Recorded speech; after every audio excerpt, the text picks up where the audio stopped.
David and Wiebe Interviews and Music Business Podcast, episode 35. Hey gang, thanks for joining us for another episode. If you were listening to the previous show with your headphones, you may have noticed that my voice was only coming out of one side, mono, and Anna's voice was coming out of both sides, and it may have come across as being a little bit louder, her voice, than mine. And this was just a function of recording in a new environment, but also using my mobile gear, which clearly I'm not completely accustomed to yet. If I was using the same DAW on my laptop as I was on my desktop, it wouldn't be such a big deal. And so I just apologize for this error. It will be corrected, or it should be corrected in future episodes, so you'll just bear with me for one more hour for this episode, and things will be back to normal next time. So visit us online at dawcast.com. That's DAWCAST.com for blogs, resources, and additional tips. And go to the resources page to view all of our affiliate sponsors and various podcasting communities. If you'd like to improve your live performance, if you'd like to delve a little further into personal development, you can check out the resources page, and I've got all kinds of recommended tools there. On the subject of Facebook, here are kind of the reasons that I was gonna, kind of hinted at earlier, that I was gonna get into why I have to use it. It's kind of a necessary evil, and so to a degree I like it, but here's what I don't really care for.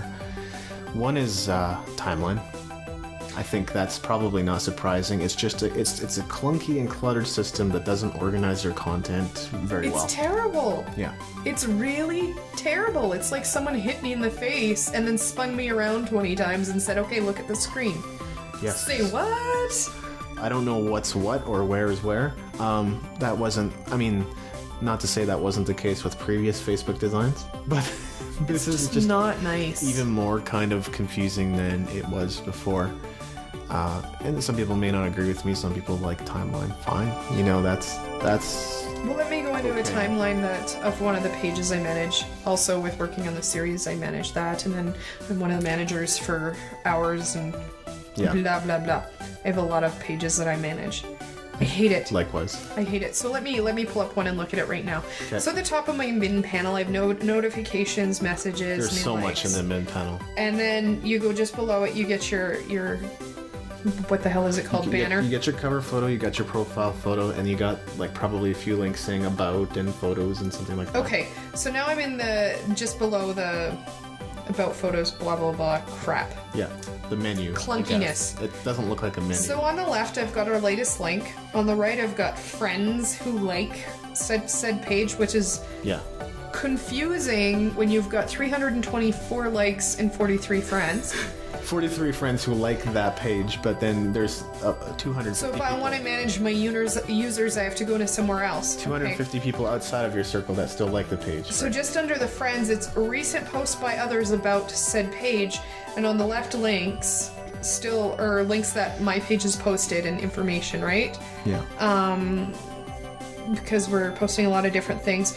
And then underneath the recent posts about is likes, so pages that my page likes. Right. And then on the left, we're back into status updates. And now, on the right under the likes, I've got status updates.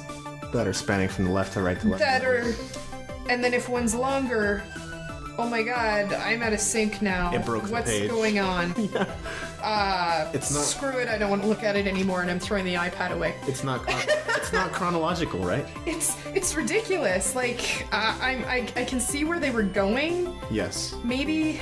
Well, they were maybe this works better for people who grew up on technology. It didn't. They're trying to do what Pinterest does, and Pinterest. I don't like Pinterest. Yeah, well, that's exactly right. Look at this photograph. I don't hate it. You've seen it? I don't hate it. I just feel like it's not a very good way of presenting content. It's good for visual media. And then somewhere in the middle of all this, I picked up the iPad again. Now I see activity again. Yeah. What? Well, as an admin, you see even more than a normal person would. And then if you go look at somebody else's, it's just as messy. If I want to see what other people are saying about your page, I have to go searching. Because if I'm looking up your company, say Air Canada, I'm looking at you. Yeah. Because it's a good one, because I know there's a lot of people either love or hate Air Canada. Great. So if I want to check up on a company, I want to know what people are saying. Do you like it or do you hate it? It's really hard to find it. Oh look, I accidentally logged myself out of Facebook. Sorry. Nice. I have it set to be log out if I accidentally close something, but the iPad's glitching on me today. Okay, so now I'm looking at my page like somebody randomly finding it on the internet would. You know, it's still kind of messy. Yeah. I wouldn't say it's much cleaner. Oh yeah, we've got that random activity box somewhere in the middle again. And finding what people think of my page is really hard to do. I think the only way to even use it as like a company or a page is to click on the home button, and that way you just get status updates in the center so you can like, comment, share. But that's about the only thing that... Yeah, and that's primarily how I use Facebook. I really don't go to pages all that often. If I like you, like your page, it's going to pop up. Like the companies I like, Bling Betty, I'm looking at you. You guys want to ever give me an address, I'm going to be in love with you forever. Everybody knows my slight addiction here to Bling Betty. But, you know, if I like your company, it'll pop up in my feed. I'm still connecting with that company I like. Yeah. You could call that advertising for sure, but it's not hitting me in the face. Yeah, it's like, for sure. Oh, look, pretty dress in the middle of two of my friends who also like it. Yeah, that's awesome. Well, that's the importance of posting on a regular basis, right? Just to keep people in people's consciousness. That's the main reason for posting. Yeah, it's not as painful to look at when you've got that long homepage look. But if you're like me, you like a bunch of stuff and never go to visit their page either. So it'll pop up rarely. and I'll look at it and I'll be happy. Another aspect that I don't like, and something probably bands and musicians should be thinking about a little bit, is the advertising on the right side of the page. And I realize every company needs some kind of monetization model. And especially now that television is gone. Yeah, Facebook is doing some odd things, like they're charging for you to send a message to Mark Zuckerberg, like $100 or something. Are they really? Yeah, there's some really kind of weird things they're implementing to maybe up their income somehow. I'm gonna go throw up now. That's horrible. It's pretty bizarre. And, you know, for the privilege of what is glorified email, and it's not even half as good in my opinion, you know, there's no way I could start paying for Facebook messaging. It's just not going to happen. No. So. Oh, Facebook messaging, not just sending him a message, or both. The article was a little vague on that point. It seemed to be hinting at perhaps like messaging between people would cost money too, but currently just sending a message to Mark Zuckerberg. If they want me to pay to message other people, I'm switching companies. Like, sorry, I live in North America. Messaging there's Hotmail, Gmail, whatever I want. Communication is cheap. There's Skype. There's other alternatives. So people still get mobile plans regardless. But yeah, the problem is distractions. It's not your homepage. You don't serve to make any money from the advertisement. If there's, you know, an alluring ad about dating, which there always is, you know, people could be easily distracted away from your page. And then, so, if I get married, will Facebook now stop giving me dating sites and start giving me married but messing around sites? Possibly. Which there is, which... the ads are, you know, maybe there may not be perfectly targeted, but they are targeted based on your profile and information. Yeah. So, yeah, if... you can little insulting to get advertising for baby items after a friend sends me that she miscarried. You can get good job, Facebook. Good job. Keep it classy. In a weird sense, you can get a sense of who people are when you see them surfing Facebook based on the ads that they're seeing. We won't go there. Yeah. Because all you're going to see is retro shoes and dresses for me, and that's might look a little funny. It's content you just don't have control over. So at the end of the day, you know, if Facebook decides to shut you down and they feel like they have a good reason to do it, your page is gone, all your likes are gone. It can be very, very arbitrary, and I know a couple companies who've done that for solely as their homepage, and one of them, that's not good. One of them, thank God, and I don't mean to pick on them because they're really one of my favorite companies in the city. I'm a retro girl. Is Blame Betty? They didn't have a actual website up until very recently, and yeah, long store website, that's going to be complicated and take a long time to get going. Glad they finally have one, but if Facebook, say they had an ad for stockings, Facebook would probably allow that anyways with their odd rules about photographs. But if somebody decides to report those stockings as obscene material, your business gets shut down until Facebook decides yay or nay. I know people who've had their pages shut down for breastfeeding shots where where you can't even really see their boob, but that's offensive, and yet I don't know how many photos I've seen allowed on Facebook where I'm going, that person's topless. That line's getting crossed too. They might have their boobs barely covered or whatever, but how is that more offensive than a woman breastfeeding, which should be considered natural in our culture? And that's a whole other thing we could get into. But if a woman wants to breastfeed her child, she has to go to a bathroom where people are going to the bathroom rather than, say, a nursing room, or just let her on a bench where most women are trying to cover up. But I wouldn't want to feed you in a bathroom, so why would I want to feed my child? There's some things to be said. That's probably larger social commentary, what Facebook's getting into there, but I don't know.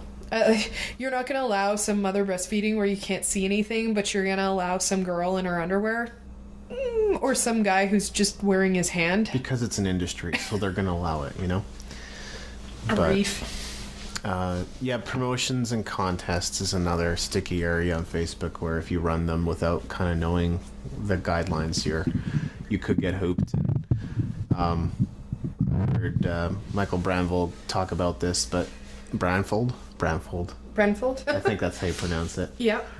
Basically, he always had to do, or more often than not, the lowest common denominator, which ended up being 18 plus in the United States, no other country, no other age range, and using Facebook or another social media to advertise it, but not using Facebook for the contest or the promotion itself. And Facebook's now got an app for contests. You have to use it, which is irritating. You can't use their built-in functionality for contests. That's another guideline. It's really. I'm not a which everyone's doing. Everyone's got like and share to win. Yes. And we'll use a random generator. Yeah. Or another one, and I see this lots as a model, and I've seen it a couple times used in music now, which I'm not a fan of, running a contest based on likes and shares. Where they'll post an album of, here's our 5 models, get the most likes and you win a free package. I'm done with that. I've never liked popularity contests. Right. And I've seen it a couple times now with music. Battle of the Bands is some of them, not all. Where they'll post the photo of the band. So now you don't even know if the person voting has listened to any of the other bands besides their friend's band. It's just like, oh yeah, they're my friends, like. Dang. Yeah. Not a fan. I'd at least rather judge, even if the judge is partial. And I know that's a controversial thing to say. I know you've been kind of in a couple contests where everybody's sitting in the audience after you've finished your Battle of the Bands going, why did that person win? Like, long before I ever started doing music with you. Remember Airdrie? That's actually what I'm referring to. We were all kind of sitting in the crowd going, what just happened? Yeah. The band that got picked first place was like prepubescent teen punk band, essentially. Oh yeah, that couldn't play. I've been in theater contests, festivals where, oh look, the adjudicator's best friend just won, and everybody knew it was the adjudicator's best friend, and it was the kind of play where everybody was sitting there going, what just happened? Which can be considered art, and that's the irritating thing, I guess, sometimes. That was another thing I was actually recently reading an article on, is people no longer have to consider their audience with art. Why is the person who's doing weird, obscene, they were talking about artists, and they were referring to fine art, used to spend years studying to be amazing painters and sculptors and architects. Being a craftsperson. Becoming a craftsperson, and now that's really disappeared. You can draw a circle on a canvas and charge a couple $1,000s because only you use that red pigment.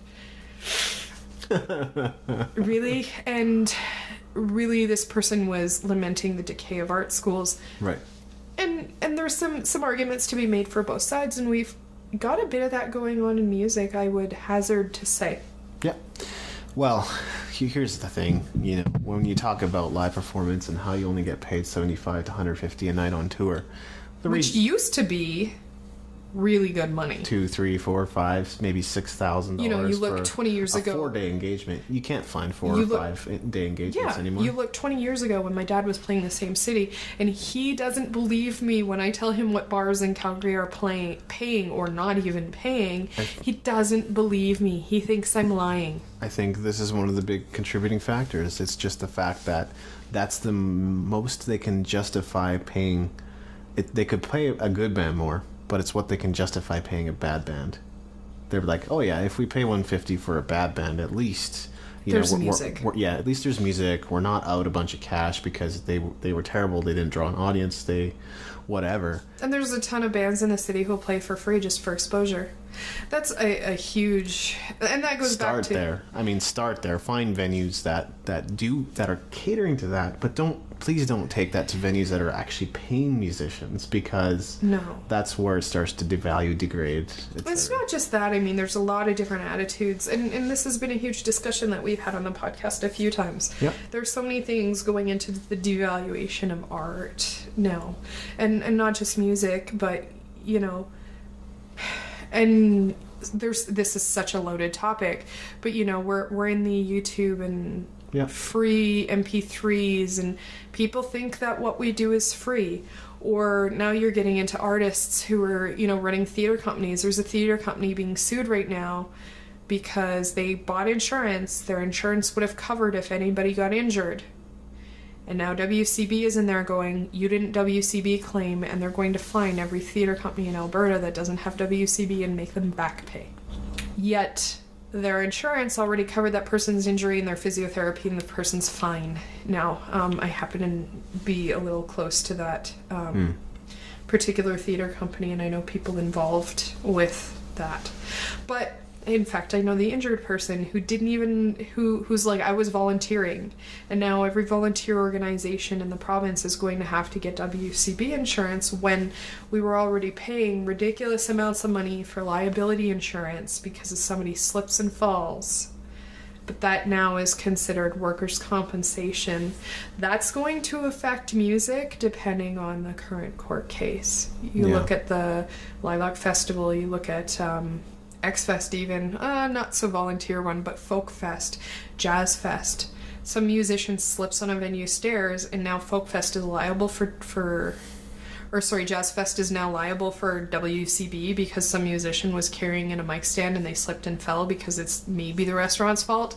There's some interesting things coming in the future, and what a litigious environment we're in.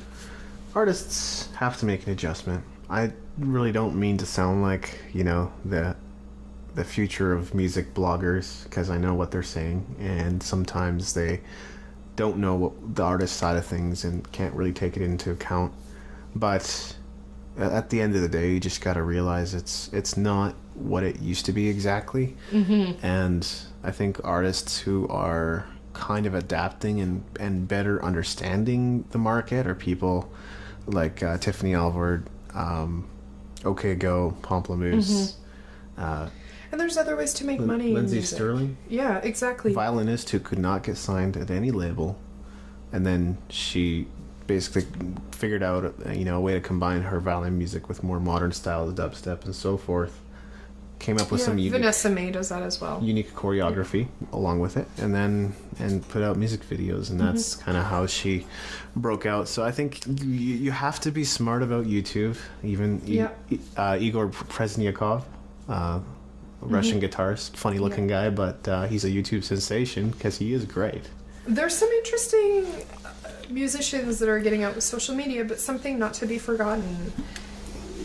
Try to sell your music to a new startup TV series. Oh, placements, yeah.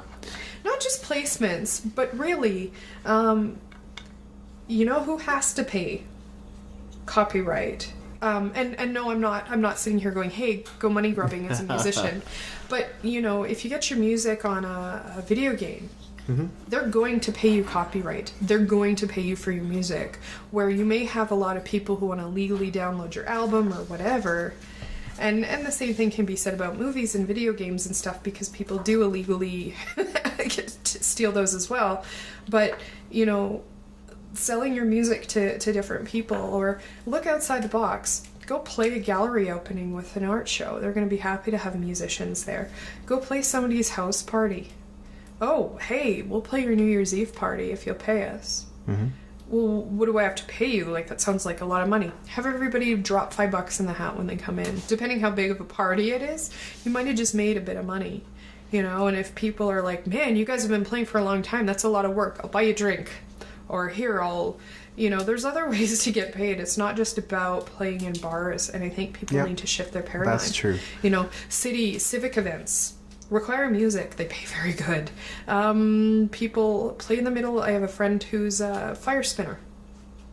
They did halftime at a lacrosse game.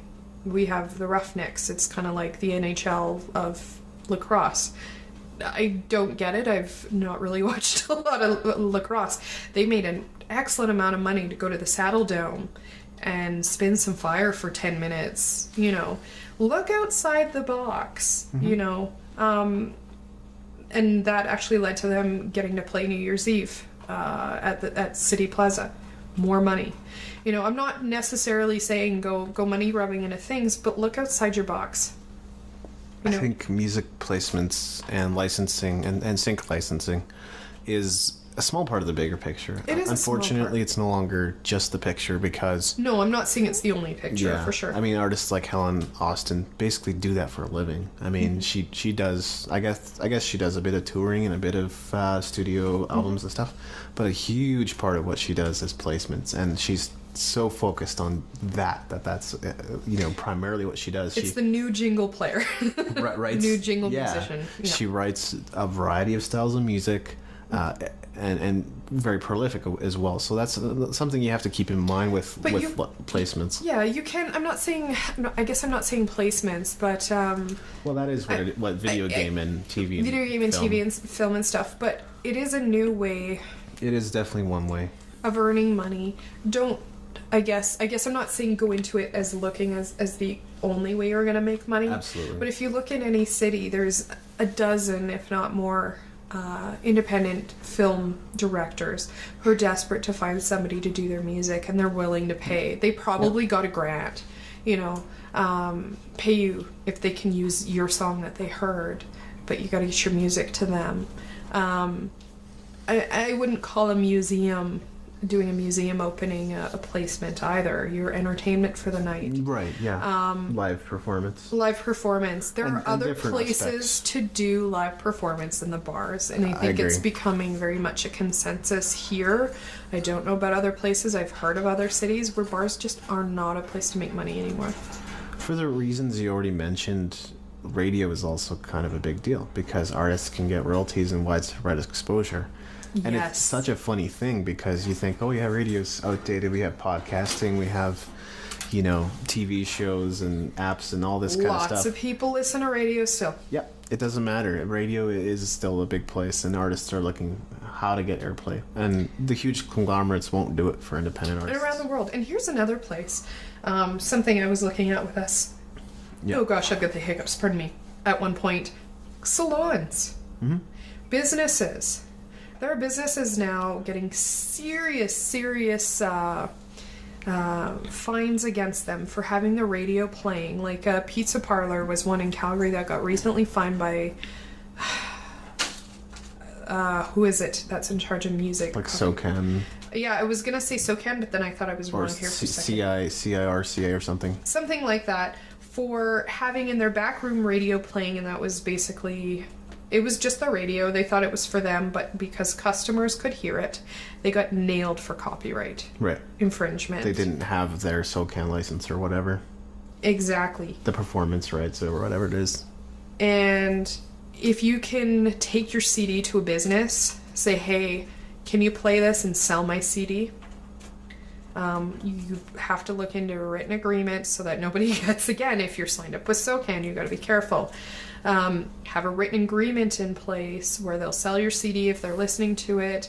Some of the music you play would be great. For example, in a spa, you could do up CDs for spas, and they have to pay to play your CD in their spa. Yeah. Because if they get caught doing a satellite radio thing, yeah, that's a copyright infringement. It's a way for you to make money. It's a way for you to get new fans. Look at other ways. Look outside your sphere of influence and look at new ways that you can get your music out. Believe it or not, try it. Walk into a business that you know, spas do have troubles with that one, for example, and salons, especially a spa, because if you're sitting there getting a massage and all of a sudden you hear, you're listening to like blah blah blah light radio station in small town city, wherever, and here's our next light song, that's going to take you right out of your massage immediately. Yeah. So true. Look into other ways. You know, say, hey, I made a CD of nice calming music. Maybe calming music's not your thing, but if you do calming music, why not? You hear quite a bit of that on the CD Baby DIY musician podcast. Yeah, for sure. Just look at new places, and there's a lot of people lamenting, and we've talked about it privately, I guess, in town now, who are going, the city sucks, it's so hard to get your music out, this is so depressing, oh my gosh. Yeah. Stop crying in your beer, get out of the bar. Yeah. Honestly, get out of the bar, find a new place to play. Cafes. Oh my gosh, there are cafes in this town, and Cafe Koi is amazing for one of them. You raised an interesting point there, though, because there's a lot of coffee houses and cafes that don't have SOCAN licenses. Mm-hmm, that's true too. Another thing you gotta watch out for. Yeah, but you can play your... You can play your own music. You can play your own music. You can do a night where... A lot of cafes, if you say, hey, my band wants to come in, we're a lighter band, which you're not going to do that well in a bar. But cafes, believe it or not... They don't have a lot of money to pay, but they'll try to pay you, and Cafe Koi is one where they do the voluntary cover. They're on the microphone when you're not up playing going, hey, pay these guys, they're awesome. Mm-hmm. Believe it or not, cafes, you know, might not be where you want to play music, but there's a cafe in town that I've seen allow a metal band in. Oh, yeah. Yeah, it happens. Even churches sometimes. Even churches. Gosh, go play a church. Yeah. You might not necessarily play church music, but they might have a youth group that wants to hear some cool music while they skateboard. Go for it. Have fun. Another interesting thing that's happening with ASCAP is they are looking into live performance royalties. So, and similarly, when your music gets played on the radio or on TV or other formats, you get royalties, payments. So for doing covers? Not necessarily. You could report covers. I think you'd end up having charged. I could be wrong on that. But for performing your own music, when you register it with ASCAP, you would get performance royalties for performing your own songs. Okay, that's getting depressing. Yeah. The funny part about that is, you know, people... I mean, the music industry, I feel, is, you know, artists are too quick to doubt everything that comes along, and it's okay to have skepticism. Mm-hmm. And it's okay to be informed about these things. I wouldn't personally doubt everything that comes along. Take a good look at it and see if it's for you or not. But don't just run around like you're like this superior intellect, like you know exactly what's going on with this. You might miss some good opportunities that way. Yeah, exactly. I think. Exactly, and it's about trying new things. Yeah. So see if your local zoo will let you come out and play music one afternoon. Totally. Why not? You know, if you can rent some sound gear and come up with an agreement between you and the zoo, either, you know, if you play kids music, it's probably going to be easier if they've got a weekend or whatever. Yeah. Or, you know, our local zoo does kind of a date night thing, and so does our science center. This just popped out of my head. Hey, let's go play the science center later, Dave. They have date nights. Why not have somebody in the lobby playing music? Why don't you call up your science center and say, hey, we're a band. I know you've got these date nights. We can play music that'll be really nice while people wander around, or at the zoo in the afternoon, or, you know, they could say no to you. The chances are good the first 20 times you ask these businesses, they'll say no. Well, and you have to be okay with taking some no's. Mm-hmm. But the interesting thing about the ASCAP royalties live performance thing is that, you know, there's basically people saying that it might just be another thing that large artists are going to get paid more on. Just another thing where independent artists kind of get screwed on the other side of it, because we don't perform as much, maybe because our music, I don't know how they calculate those things anyway, but that's sort of a controversial thing. Things are getting interesting. Yeah, but multiple sources of income are name of the game, and there was a recent blog post I did on the Toon City blog that I think it's called The New Music Industry is Here, and it just points out exactly what's going on right now. Mm-hmm. And what I feel is more or less what the industry is looking like these days. So, I mean, it's about a lot of the things we've already talked about, like social media and video, and crowdfunding is still one of those things that's doing pretty well for musicians. Jack Conte from Pomplamoose feels that it could be a dying medium, and I mean, he even feels that YouTube is already too saturated for anybody to be on. I don't know if I buy into that myself. Not 100%. I mean, things go viral still, and things will always go viral. So I wouldn't say YouTube's entirely dying, and no, I think YouTube is starting to come into another area where it's being utilized differently. Yeah. Every company with a website now has YouTube. They have to, because they couldn't. Maybe filming a commercial and putting it on the local TV is expensive, and you want to do a 5-minute thing. Like, I was looking at one company the other day. They were talking about some garments, and they specialize in retro garments, and women nowadays don't know how to put on certain retro garments. You got to get into them a little differently, and they could sit and do a typed out description, or they can get a model up there to go, oh, here's how you try to wear properly made stockings, or here's how you try to get into this kind of a dress because it's really weird to get into.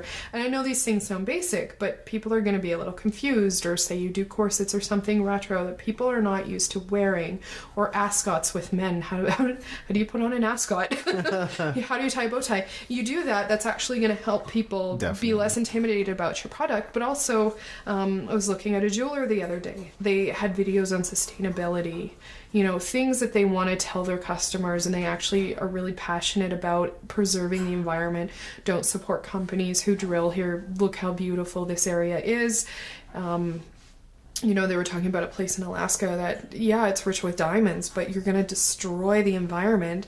They don't do conflict diamonds themselves. So a lot of people want a North American diamond. They want a Canadian diamond or Alaska diamond, right? Because everybody's seen blood diamond or has heard of it now. There are other countries where you can get conflict-free diamonds. They want to show you, okay, we put in a school here, we're helping local economy by teaching women to sew clothes, so that they can sell to their local economy. They're not reliant on people in North America buying diamonds. We're paying our workers fair. Here's the conditions they live in. And you can choose to believe that or not, but these are things they can't do in a commercial on TV, as well as TV is kind of dying as a medium. Everybody's got Netflix now. Right. You know, every TV show, you know, Global is a local TV station with us. I can watch all my favorite TV series on my iPad. I can watch Global. They still kind of ram you with commercials because they can. And YouTube's turning into that too now. And that's something that's irritating. Well, it's ad revenue for a lot of people, but I don't think you can choose whether or not to have that commercial up front at the beginning of your video, and I personally just wouldn't. You know, other forms of ads maybe. But. Yeah, and you know, with YouTube now as a band, a better way of promoting it is not necessarily is what I'm seeing about the companies that are using it to advertise. I think I'm looking at things differently with how to spread your ideas. Yeah. Now, totally. So say I'm looking at buying a diamond, and I want my friends to know, you know, I'm socially conscious. Don't buy your diamonds from this part of Alaska. Oh my gosh, you're destroying the environment. It's beautiful, and the way they have to mine it will destroy it, and we should be preserving this for generations. I can share that with my friends because I saw it on their website. So similarly as a band, have it as your front page of your website where everybody's gonna come in, they can skip the video as an introduction or they can click on it. Now your friends can share the YouTube link. Yep. You know, there's other ways to do it, and I think YouTube is coming into another I don't know, age where it's grown up beyond just throwing up your silly dumb video, which we're starting to see. There's plenty of silly dumb videos. Some kid decided to ride their sled off the roof, right? There's always going to be that sort of a thing, but it's coming into a new, people are becoming a lot more savvy about using it for marketing. I think so. I think you have to for the branding of your company. And branding your band. Yeah. People need to look at music, and it's something that's becoming a huge question with us with Odyssey. How do we market it? Yep. This is our brand. How do we get our brand out there so that people are interested? How do we reach the people that really care and are going to tell their friends? You need to look at marketing in a different way as a musician. It's niche marketing now. We are musicians. We're artists. We want to do art. We don't want to think about being business people. And you got to think about being a business person if you're in a band. If you want to make a living from it, if you want to be smart about it, if you want to develop a fan base, yes, you have to look at it from the perspective of business as well. Otherwise, you're going to sit in your mom's garage for the rest of your life playing music going, I had talent, man. I'll tell you what. I mean, there's nothing wrong. Like, if you decide, hey, I want to make beats and write techno music and do it from home and post it to YouTube and post it to iTunes, great. There's nothing wrong with that. You probably will develop some form of fan base doing that. And, you know, I don't necessarily call that a hobby because that could be a sticky issue with some people. But any level that you want to be involved in is fine. But a career musician looks quite a bit different from just a hobbyist, for sure. Oh, yeah. And the phenomenon that I'm kind of referring to with Pomplamoose is just the idea of bandwagon jumping, right? Because there was a point at which musicians were saying podcasting is the ultimate.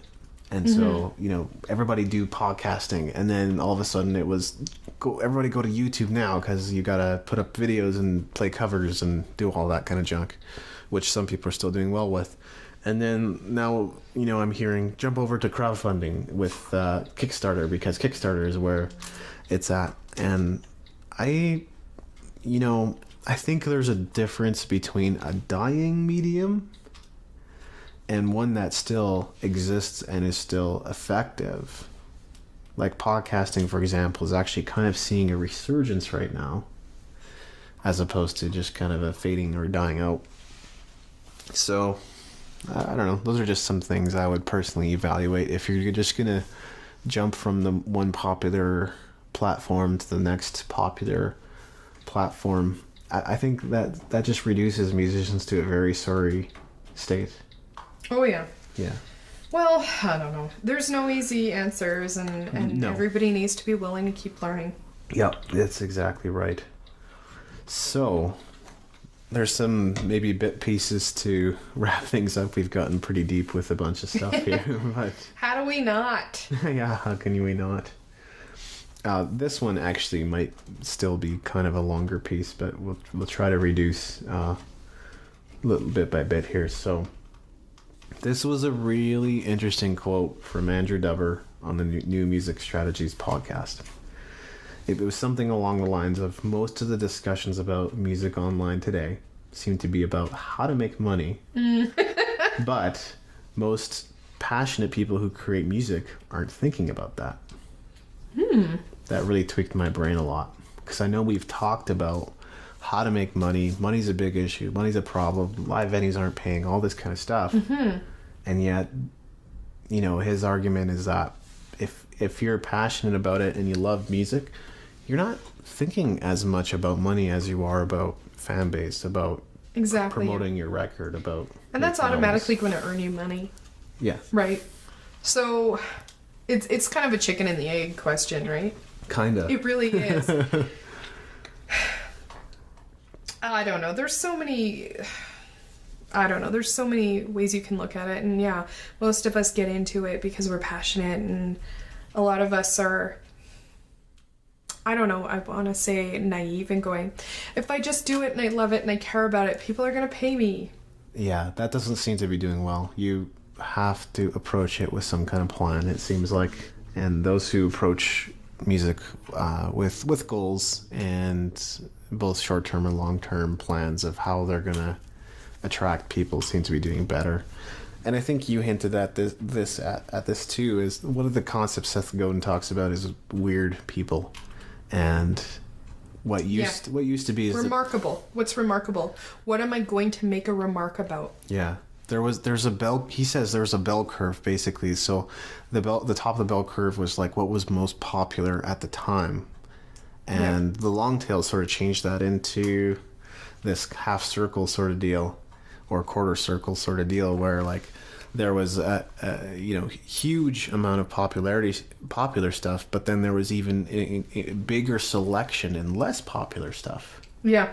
And now it's coming closer to a flat line in the internet age. In other words, there's little bumps along the way of what's popular, but essentially everybody's now selecting and picking what they actually like, and it seems like there's less need for pretending to be some part of the scene, posers, right? There's less need for it because the internet, you can embrace who you are, what you like. There's so many neat kinds of music out there and groups, and people are just happy to go out and do what they do.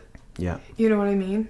So that's where if you find 1,000, 2,000, 3,000 loyal fans, you have a career. I wouldn't say we have 1,000 loyal fans, but the fans we have are pretty loyal.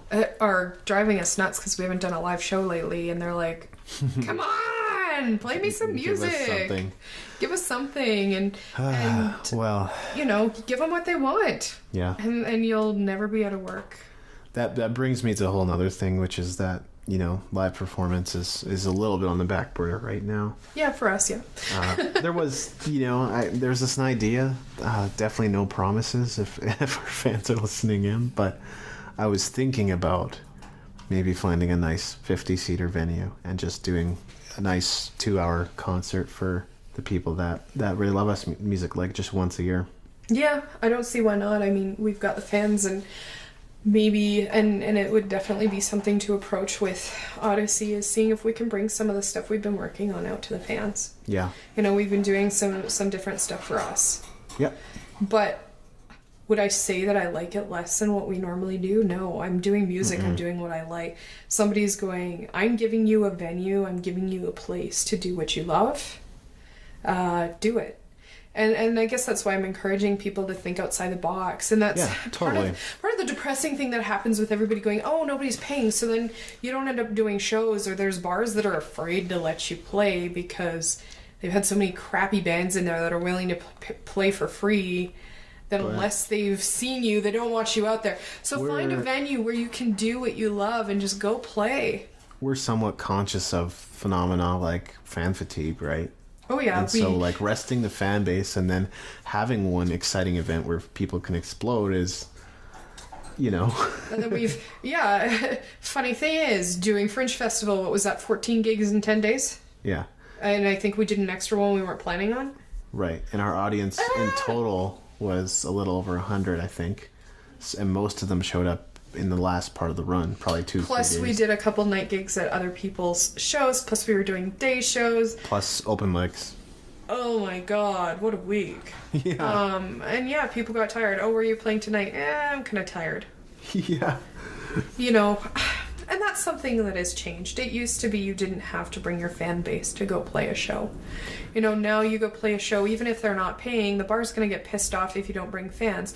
Well, our fans went and saw us play yesterday, and they saw us play the day before, and they really don't care to come out again. Yeah, exactly. They don't have the money to pay every single night. If you're a rock venue, bring in a good rock band every day. If you're a folk venue, bring in a good folk band every day.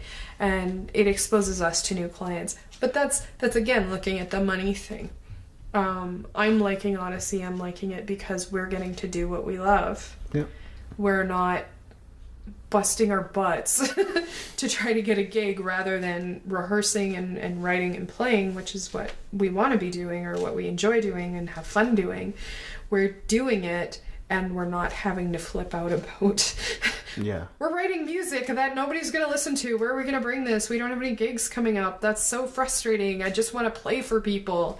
Because really, that's the heart of it, is I just want to play for people. Yeah. And that's the interesting thing about something like Back on Solid Ground. It didn't have to be a singer-songwriter thing. It's music that was from the heart, and it can be presented any number of ways. I'm a big fan of the hard rock and melodic rock genre, so why am I in singer-songwriter to begin with? Folkiness. Yeah. Because we were classified as a folk band. And it was mostly just so that I could keep something going when band activity wasn't happening. I don't really think of it that way anymore because I don't have any intention of joining any more bands right now. Really? Yeah. You don't want to be in 10 different bands at once? Oh no, you're not a drummer or a bass player in Calgary. No. It's not required. I could play bass, but I don't advertise that. If you're listening and you're in a band looking for a bass player, Dave is not looking. Exactly. So playing in a band is a lot of fun, and it's something that I enjoyed doing. And obviously, we kind of have our own group now of people that we collaborate with. Patrick and yourself, and sometimes we bring in others to do that too. So we've been very fortunate to work with some gifted people. Yeah, exactly. So I'm good with that sort of capacity. I really I don't know. I'm not announcing my retirement from music, and I'm not saying it's a permanent departure. It's just take a break. Yeah, it's different. It's different than it used to be, and my goals are different, and my focus is a little different.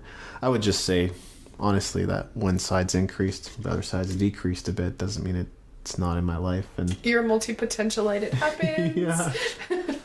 Like thing. I'm writing some pretty cool acoustic guitar pieces. I'm doing things on guitar I never thought I was capable of doing, just because I think part of it is increased mind space because of the sale of my home, and I'm not thinking about money flying out of my bank account every month. Exactly. That's something I would encourage musicians to do if you can, is like, rather than think of it in terms of keeping my lifestyle of suburbia or like middle class, maybe consider finding an affordable apartment and just doing it that way for a while. Hey, if you're making $1,500, $2,000 from music already, you could maybe make a living from that. Yeah, exactly. So I don't know if that's an exciting prospect. And a lot of musicians are like, oh God, I can't have a band practice there. You know what? You want to rent a garage? It's $100 in this city. Yeah, and some of those people have a lot of lifestyle and they have a lot of status. That's fine. I mean, that's your choice, ultimately, if you really distribute your time between a job and music, which to a degree is inevitable. But you could quickly reach the point, like I didn't find it impossible to make $1,500, $2,000, $2,500 a month, even just teaching, right? So you can have a decent lifestyle. Well, and teaching's a whole other thing. A lot of it does take up time away. It takes time away from doing your own, and a lot of musicians are like, "Oh God, I hate it," and people cancel lessons, and it's not dependable. That's fine, true. But it's not a. It's a reasonable guarantee of income. Exactly. There's always going to be people looking for lessons. Well, that's why we know. That's why Pat does it, right? Exactly. Yeah. 2012. So another thing. Well, I mean, how can I not touch on Gangnam Style? I don't know. I would refer to you as Asian in a lot of ways. You still think like you're still pretty Asian. Yeah, sure. I know that sounds weird. You're not like a normal white Calgary dude. You're your own beast. True enough. And I would say you do have behaviors that I would more expect from an Asian dude. So the Gangnam Style thing is really interesting because everybody here is like, I was sitting there working at Screamfest and we had a couple guys there who are like, yeah, I'm a total player, I'm gonna go have sex with her and she's a prostitute and blah blah blah. And Gangnam Style came out and they're like, this is my song, this is my lifestyle. And then you go read the lyrics for Gangnam Style and you're like, he's making fun of you. Mm-hmm. He may be, he's totally making fun of you. The Gangnam District is essentially, based on what I heard, the Korean version of Hollywood, right? And again, not your the country you grew up in. But, no. But you might have heard a little more than I would have coming from North America. Yeah, I mean, what I know about Korea is somewhat limited, but... A little more than I know. Yeah. I know they have North Korea and South Korea, and North Korea sucks. And I'm not going to lie, I'm not going to sit and tell you I know anything about Korea. I know we played with Josh there, and he's from South Korea? Yeah, I believe so. So that's my extent of knowledge. Yeah. That's it. I'm not going to sit here and go, I know all about Korea. No, definitely not. But, yeah, that was the big summer hit. I think it arrived a little later in Canada, North America, but essentially, I saw it as a featured video on YouTube, and next thing I know, everybody's listening to it, everybody's dancing, It's kind of irritating. And I'm not saying it to say that. And here's the problem when things. It's like Call Me Maybe. You're listening to that, and I'm like, oh, that's kind of sweet. It's something that we know Selena Boland. Mm-hmm. It's the kind of song that she could get on the radio. She writes. True enough. If she went that style. If she went that style, Carly Jeeps in a lot of ways kind of reminds me of Selena. Interesting. When I listen to her music, where I'm like, oh, it's kind of nice to listen to. It's a really catchy song. Hers is a little more catchy than, say, some of Selena's might be. Yeah. But doesn't mean to say that Selena isn't catchy at all either. But no. It's nice to listen to. She's a pretty girl, so she's nice to look at when you're watching the video. I don't mean that. I think it's. She's nice enough to look at. We all know my thoughts on body image in the music industry and how crazy it is. It's crazy. Men and women, but yeah. I wouldn't say she's a bad musician. I haven't listened to enough of her stuff. The problem is I've heard Call Me Maybe so many times by so many people that I could care less about going to listen to her other songs. Yeah. And that's kind of how I feel about Gangnam Style. I've heard it, to hear it once or twice, yeah, okay, cool. To hear it constantly played now, and I think this is the problem with one-hit wonders. I think there are people with a lot of potential who you could go listen to their music and you're like, damn, that's good music, but they had a song that became a hit and it got so overplayed and it saturated the market to the point where I don't care. I don't want to hear your music anymore because I'm annoyed with you, and it's not your fault. It's your fans' fault. Yeah. Which is kind of bad.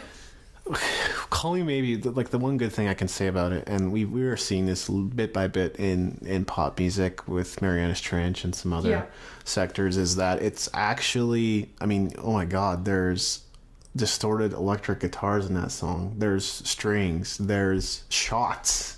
Yeah, yeah. And it's like, it's just an element of pop music that, element of music that's missing in pop music. I guess that's the best way to put it. Yeah, it's definitely, I'd say it's better pop music than a lot of pop music I've heard in a long time. Right.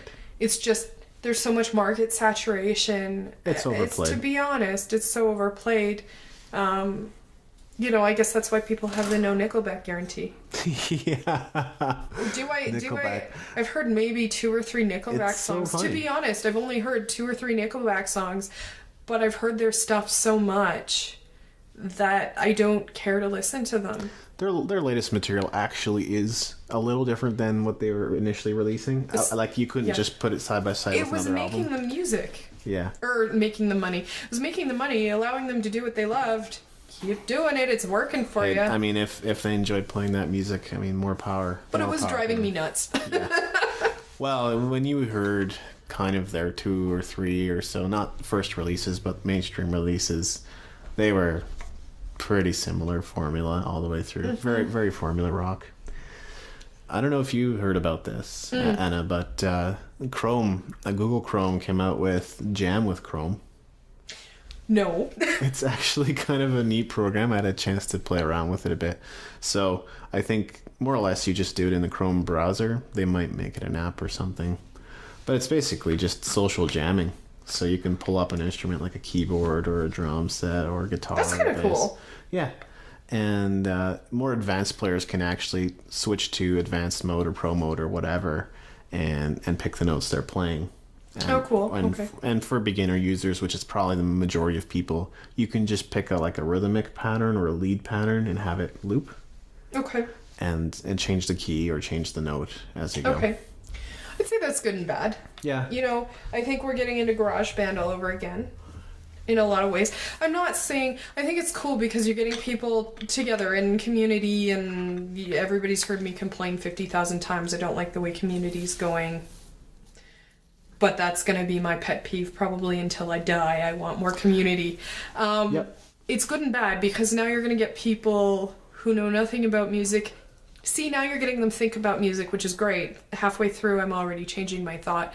But GarageBand had everybody and their dog thinking they could be a musician and putting stuff out and going, oh, this is so amazing. And then amazing musicians were pulling stuff out from the quote-unquote advanced mode. And people are like, yeah, I can do that in GarageBand. and I've seen it. I'm like, what do you know about music? Well, I can't play an actual instrument. I just kind of put loops together, and it was great. Oh, well, I played this in GarageBand with my instrument, and this is what I put together. I think with advanced mode, you actually have to know what you're doing, so that's good. It might actually stimulate some interest in music again. It might actually cause people to realize that it's more than just instant gratification. You can't just... That would be great. But, you know, I don't know. Guitar Band, what the heck is it? Guitar Hero. Guitar Hero. Got people wanting to learn to play guitar. If it gets people wanting to learn and better themselves, then power to them. I think that's great. Yeah, but in general, I agree with you. It's not likely to change. I don't think it's game changer for the music industry. No, but it's fun. It's fun. It's a neat little app. You might find me on there. That sounds cool. Yeah. I think I had an update. Well, no, actually, we might skip that point for now. I'm going to ask you about that later just because I can, and unfortunately the listeners, if you were viewing us, you'd be thinking that we're a little strange. It might be a little boring. It might be boring. I'm all curled up on the couch. I keep kind of shifting position, and probably why my sound quality goes sometimes. Right. I think those were... Oh, you know what? Since we did kind of do Twitter, Facebook, I actually did want to bring up Google+, so we'll do that. And unless you have anything else, might just wrap up with that. No, not really. I've had some thoughts on music and stuff lately that I've considered bringing up on the podcast, but I think...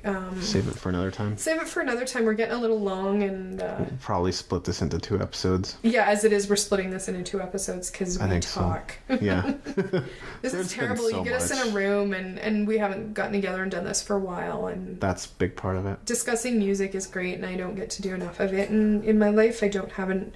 You know, I posted this on Twitter the other day. I said it's great dating a non-musician who appreciates music. Totally. He appreciates music and in a completely different way too. I'd imagine. In a completely different way, and he's also a metal guy, which is good and bad because he mostly listens to metal. But I got him listening to Jonathan Ferguson. Nice. I got him listening to Tara Hazelton, who's another friend of mine. Yeah. He listened to Selena. Got him listening to a lot of different albums of people I know and different things, which is great. But sometimes there's a little too much metal in my house, and sometimes I'd like some jazz or classical. Fine. He'll let me play classical on occasion because it's metal, but I am branching into some new bands I've never listened to. Haggard, another German metal band. They're also symphonic. Stone Sour. I don't know if I've mentioned it on the show. I've kind of liked their stuff for a bit, but not really heavily listened to it. Stone Sour's got some... linkage to who was it again? Slipknot? They are linked. Yeah. Slipknot, yes.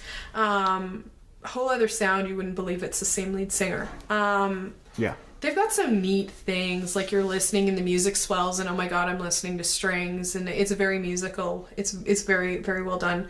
And then another one that I've listened to, it's kind of funny, and we were chatting about this here on New Year's Eve there. Van Cantos. I can imagine that. Yeah, they're fun. Van Cantos, if you haven't heard of them, you have to. They're an a cappella metal band. Mm-hmm. They do have drums.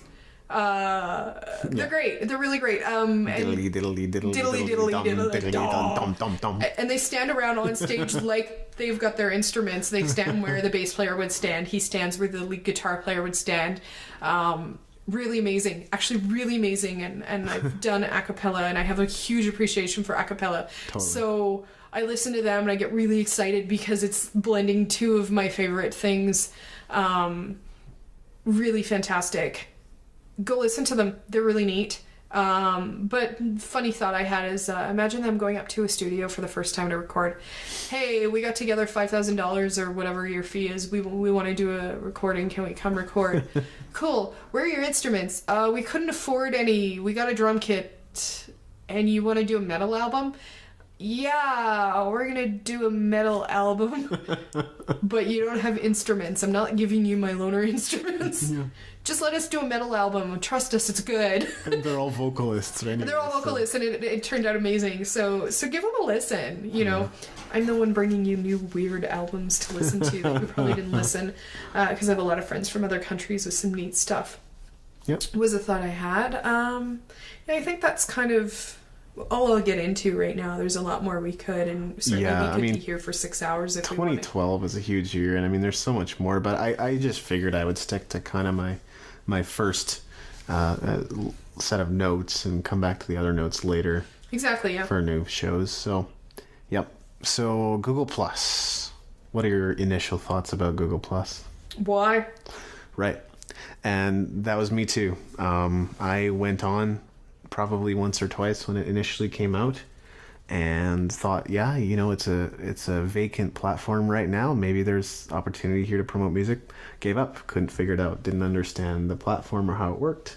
It looked, felt, and operated a little bit differently than other social media is used to, so I didn't bother with it. And then in the meantime, there were artists like Daria Musk that became globally known because she utilized Google Plus Hangouts.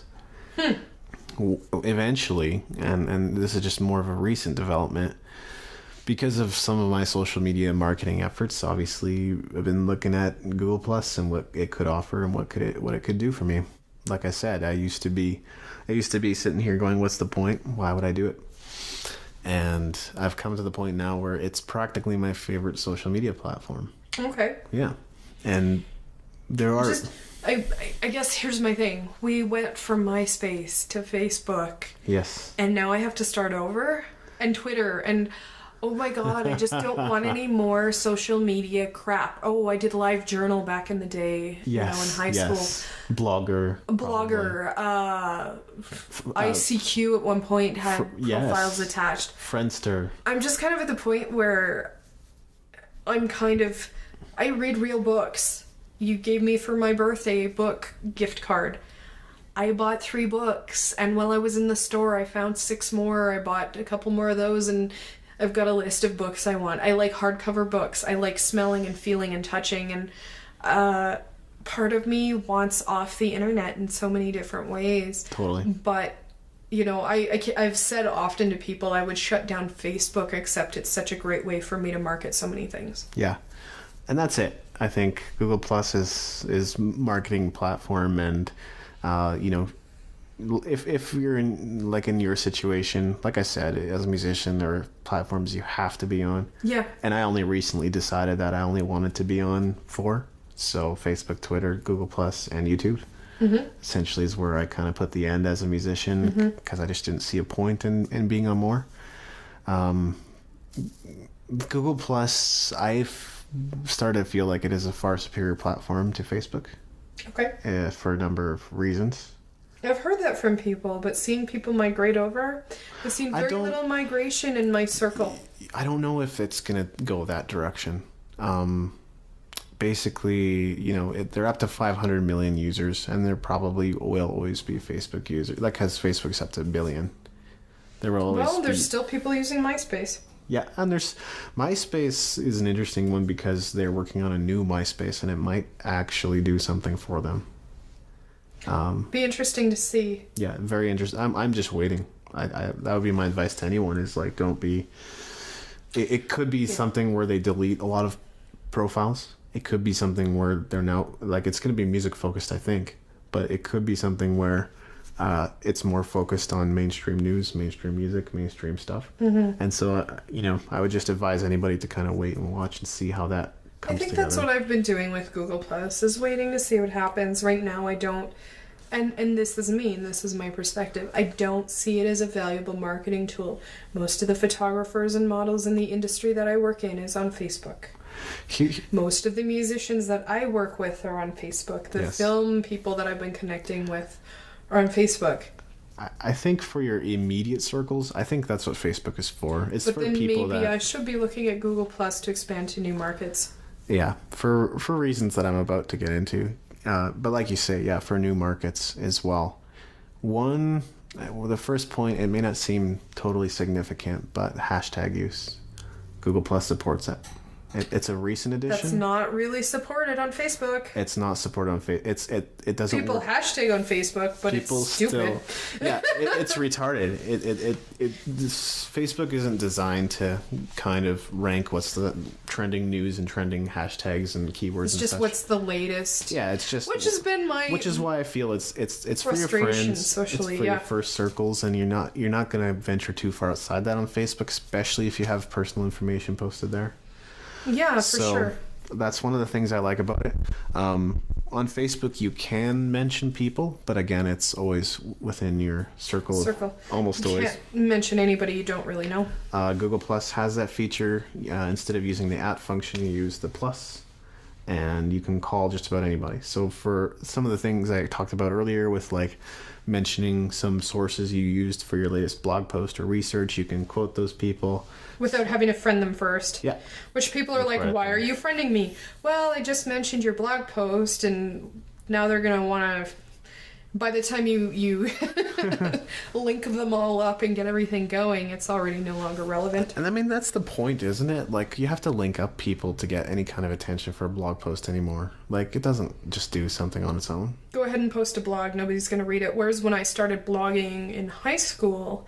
quote-unquote live journal. I don't know if you call that blogging. It wasn't yet called blogging. Essentially. Was it called blogging at the time? I think it was just called journaling. Yeah. You'd get all kinds of people from around the world reading, and you're going, what the heck? But now, you post a blog. If you don't tell anybody, you're going to be lucky to get a view. Exactly. So Google Plus, good platform to get your content going, and even with the potential to go viral. Another element is Hangouts. No other social media does this that I'm aware of, where you can basically do online video conferencing. Cool. And that's what Daria Musk used to further her career, was online conferencing, did an online concert, and all of a sudden everybody on Google Plus was aware of it. I want to do an online concert. That sounds fun. Right? Yeah, let's do that. Sorry, that sounds like so much fun. And if you're talking about it, I mean, that's something we've done with Odyssey, is done online Skype, but only people in the Skype call could see what we were doing at Vancouver MegaCon there. You know, cool, let's do a conference from Calgary Expo. How fun would that be? Yeah.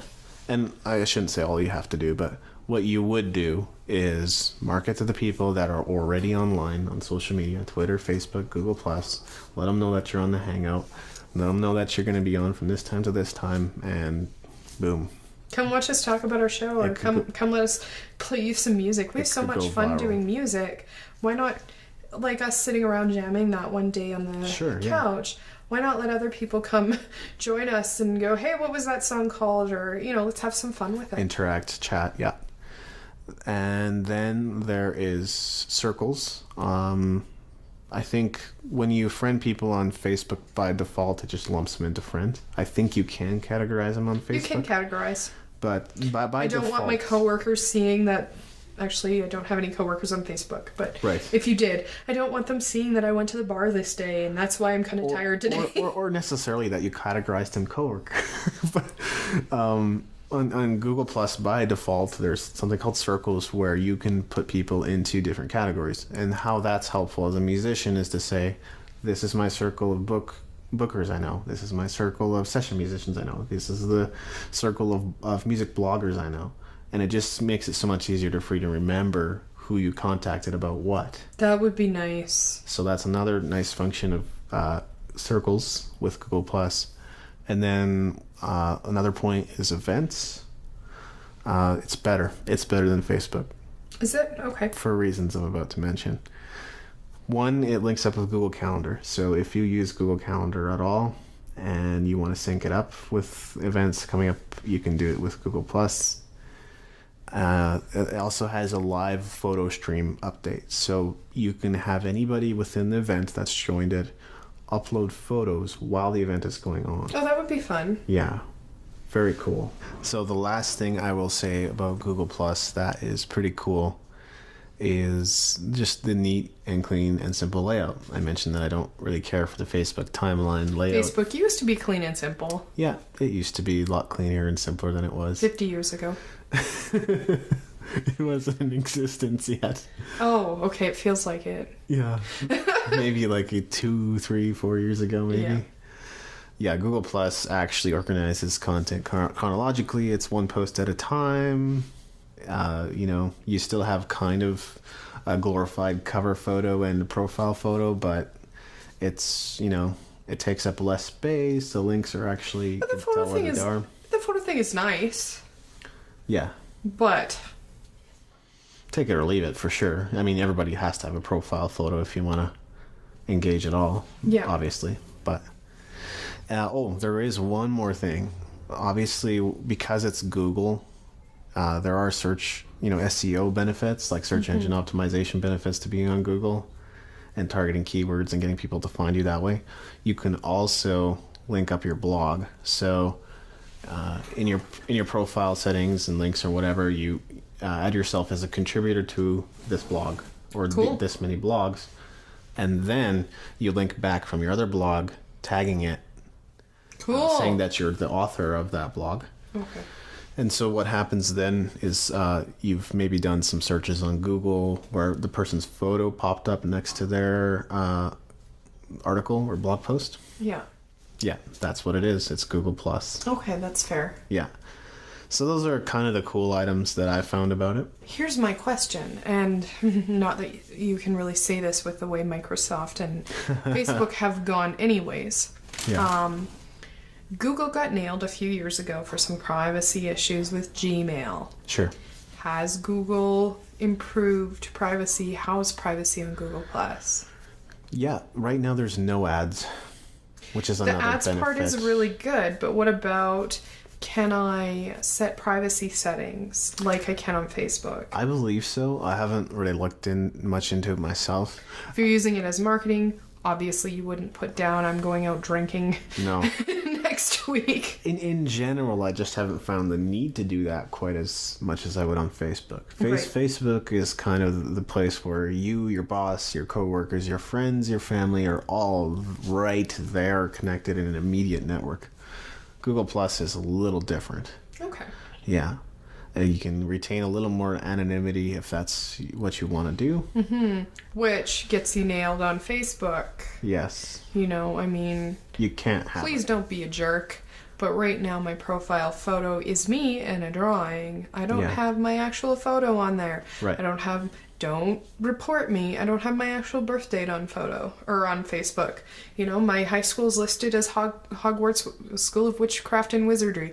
Huge Harry Potter fan, so anybody who knows me will just think that's cute. Yeah. But people could sit there and say, no, she didn't really go there, but then they'd have to report it, all of us. Exactly. Hey man, I'm a Gryffindor. Just putting it out there. I might be Muggle-born, but I'm gonna stop being a fangirl. But you get my point. You kind of have to fudge a few things, and then people who don't put their real name, like well, there's a lot. We know a few. Or a lot of models I know won't put their real name on their model profile. I don't have my last name on my model profile. If I had put my modeling out there as another profile, whereas they did introduce pages, I could have gotten nailed for that. Right. Do I want my last name as a model floating around Facebook? No, there's some creepy men who could come find me. Sure. And I've got my first name altered slightly on my page. And then I know a lot of models who do that because they don't want some creepy guy who they've never met coming and looking for them, expecting them to be up for anything type thing. Yeah, which is one of the issues of Facebook for sure. It is one of the issues on Facebook, and early on when you couldn't restrict people you didn't know, it got creepy as a woman. It got very creepy, and I guess that would be my different assessment as a female if I got on Google Plus, right? Yeah, I definitely hear what you're saying. I think if you want to keep to kind of the communication that you've already been doing, there's no need to do it in two places. Mm-hmm. Stay on Facebook for your immediate friends, for your family, for your connections. If I want to be doing marketing, Google Plus sounds like a place I should start thinking about. Yeah, I think so. I'll be utilizing it probably quite a bit just for some of the reasons I already mentioned. For sure. Kind of like it better how it's set up. Now, on our page on Facebook, for example, I can post, you can post. We're both admin. Can you do that on Google Plus? Yep, absolutely. Awesome. A lot of that similar functionalities there. That would be great for pages. Because certainly, when you're getting into businesses and when you're getting into music, there's more than one person taking care of marketing and managing communications. So having that option is always a good thing. Yeah, absolutely. That's good to hear. I think I'll give it a second look. Initially, it takes a little getting used to. I think with any social platform, you have to spend some time. Yeah, you have to expect the initial investment of setting up a profile and so forth. For sure. So. It's just, I was looking at it going, this sounds like a replacement for Facebook. Yeah, that's what it looked like. And the way friends and people in my sphere were looking at it, I was like, why do I want to go to another? Exactly. I don't know how many different social media sites. I'm even forgetting some of the ones I've been on. I've been on because friends are telling me to migrate. Yeah. They're not going to use Facebook anymore. They all ended up back on Facebook. That might still happen down the line. It could still happen. That's my feeling. But with Google Plus, possibly. I don't know what's going to replace it. It'll be interesting, and there's certainly people starting to say Facebook is going to be dead within so many years. And Facebook has gone down in a few things. Certainly their market, their share thing that the initial release into the market was probably less than awesome. And go talk to investors. It's been looked at in detail. Certainly not my area of expertise, but they're starting to disappoint in a lot of areas for a lot of people. They are, yeah. Social media will remain. It's kind of like Seinfeld. It stays around. It's still relevant, but it accomplishes nothing. That's pretty much what social media is. I wouldn't say it accomplishes nothing. Yeah, I mean, that's kind of in terms of your workday? Maybe cynical viewpoint, but... Good luck. Yeah, definitely. The social media does have a purpose. I don't intend to mean that at all, but... Yeah, that's awesome. Cool. So... This is pretty cool. You can now reach the podcast site from dawcast.com. We have another site. Well, no, it's not a new site. Oh. It's just a URL redirect, but it'll actually take you directly to the blog. So instead of having to enter daw-music.com and clicking on the link or daw-music.com/daw-podcast, you can just type in dawcast.com and go directly to... We have a Dawcast. Yeah. That's so awesome. In this day and age, I have to say, it's like, I'm surprised that there's even that's a 7-letter URL. Yeah. Well, yeah. That actually kind of makes sense. Yeah. That still exists out there. I mean, I don't know how much people are doing the buying up URL domain stuff anymore, but I was just kind of surprised. People were for a long time, and it's something when I was taking business. My business course in school was don't release the name of your business. Right. Before you register, because people can take it. Yeah. Oh, yeah. They might snap it up in a hurry. And then know that you'll have to buy it off them. Yes, exactly.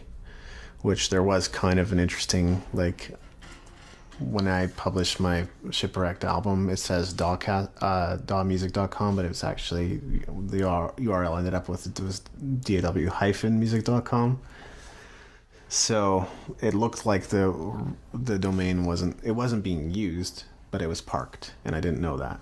So somebody had bought the URL because DAW, Digital Audio Workstations, they figured, and rightly so, that studio gear and music recording would be a big deal. So that's awesome. Yeah. So that's it for this episode, I think. God help you if you've stuck with us this long. We love you. Absolutely. I'm just going to announce what we got coming up. This is my Christmas gift to everybody. Let them know what's coming up. Not as much as before. Obviously, last year there was some... Do I get to unwrap a ribbon from the top of this one? Yes. Is it gold? A proverbial gold ribbon or a metaphorical. I like presents. Yeah. Especially pretty ones. Because we had some pretty flippin' awesome ones last year. Yeah, we did. Even before that, Chase Paget, I think, right? One of my favorites. Kevin Pauls, Steve Taylor. Yeah. Dave Chick. Yeah. And there was another one that I'm maybe not thinking of right now. It's not a huge one. We did Mark David Stewart last year too. That's right. Or was that 2011? It could have been. Yeah. I think it was, actually. Was it 2011? Well, I'm sorry. Disappointing everyone. So here's what we got coming up, probably in this order. First is Todd Henry. Ooh. Yes, from Accidental Creative. Nice. Yeah. And then second is Kevin Bruner from CD Baby. Nice. Yeah. Nice. So you don't want to miss either of those. Yeah.